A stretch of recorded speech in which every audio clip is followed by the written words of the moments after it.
emergency calls only on Android device.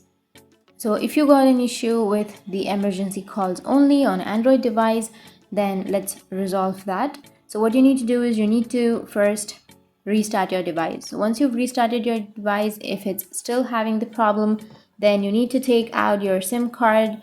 You can simply take out your SIM card from your phone. You need to simply search for the SIM tray, which might be on the right or your left side of your phone, and you need to simply remove the SIM card from your device. Once you've removed the SIM card, now you just need to wait for a few seconds and then insert it again.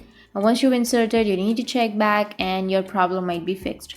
And you just wait for the network to come and see whether your issue has been resolved, because this will fix the problem. But if that still doesn't fix your problem, then you need to simply go for your settings, and under your settings you need to go for network and intranet, and under network you will have your SIM card and mobile network. Tap on that and then you will have your SIM, right? So if you have dual SIMs, then you need to simply shift your SIMs. You need to simply go for the SIM 2, activate your SIM 2, and then you need to turn off your SIM 1.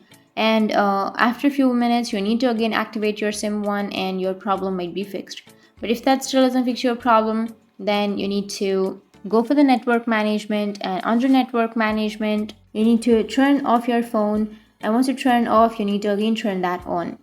And once you've turned that on, now you need to restart your device again, and once you've restarted, your problem will be fixed. So that's how you can fix emergency calls only on Android phone. And if you have any questions, feel free to comment below. Thanks for watching.